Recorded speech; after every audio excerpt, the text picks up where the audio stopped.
And welcome back. Today's video is a comparison between Miss Universe Thailand and Miss Universe Indonesia, also known as Puteri Indonesia. So that's Amanda Obdan and Ayu Malida. If you're interested to know what I've got to say, then stay tuned. Okay, so I'm gonna start with Miss Universe Thailand because she just won her crown about a week ago, and it's really exciting. So her name is Amanda Obdam. She is Thai Canadian. In fact, she's the second consecutive Thai Canadian to win the Miss Universe Thailand crown since Suda won in 2019. So that's quite interesting. She was born in Phuket. She's 27 years old. She's a graduate of the University of Toronto. She has a degree in business administration and economics. She's 1.7 meters tall. She has brown hair and hazel eyes.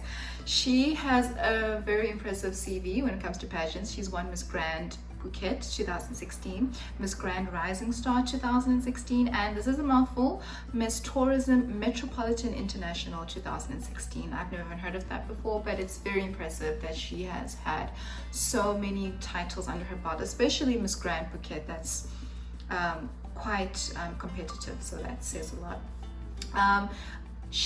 I personally did not follow Miss Thailand this year very closely. I would look at certain pages like Miss U Updates and other pageant pages and see what's going on, but I wasn't following closely. That's why I didn't do any videos. But I remember her standing out very much for me. Her and Veena were the two that stood out the most. So it was very interesting when I saw them in the top three, when both of them were in the top three.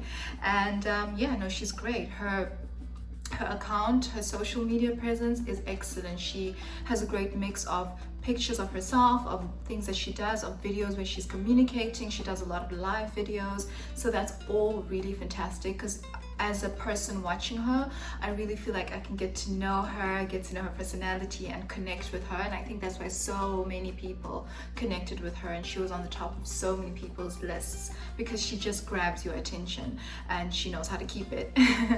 And so that was really fantastic. When it comes to something that is her weakness, I personally think that her Q&A wasn't very impressive.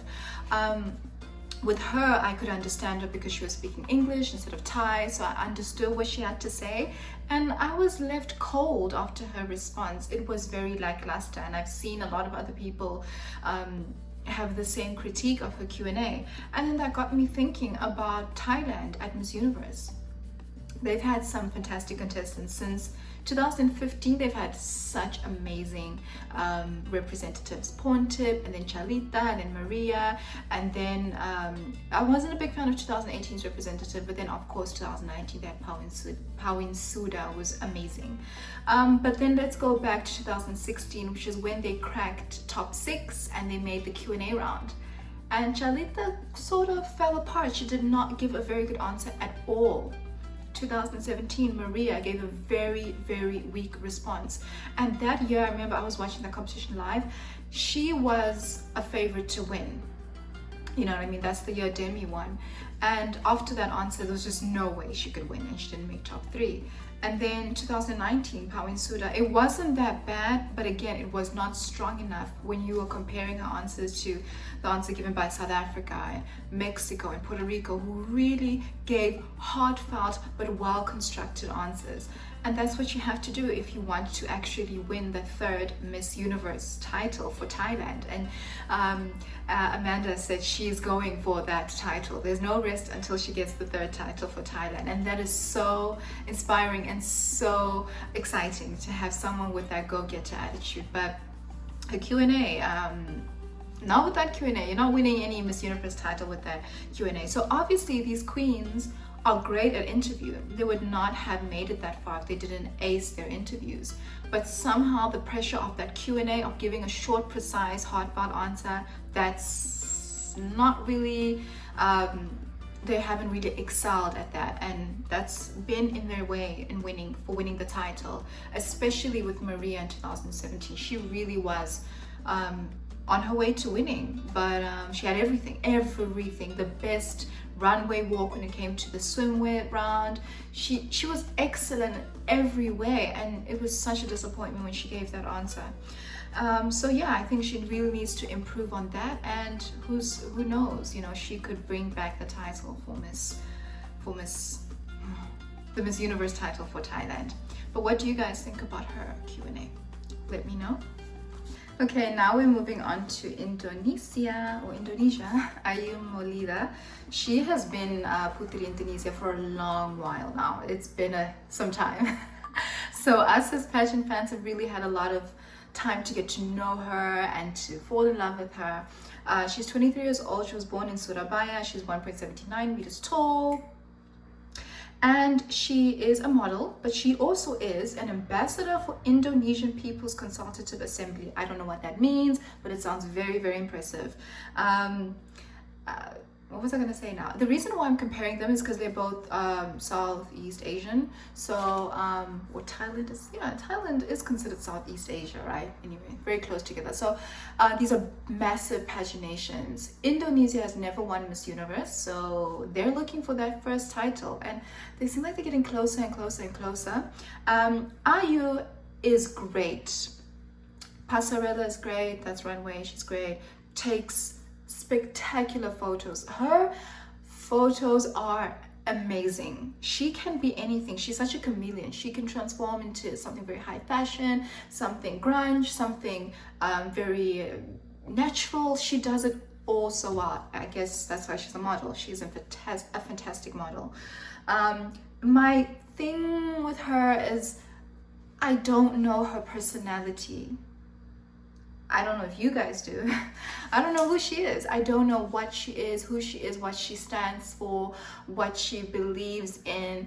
And I want to see a little bit more of her personality shine. I want to see her do more videos, live videos. I want to hear her. I want to actually hear her speak and get to know her more. I've known her for a while. I mean, she's been Puteri Indonesia for a while, but I haven't fallen in love with her, and that's really bizarre because when someone's a queen for about 6, 7, 8 months, you really get the chance to fall in love with them, get to know them more, because they've grown into their role and they're used to being in the public eye, and that hasn't happened with Ayu.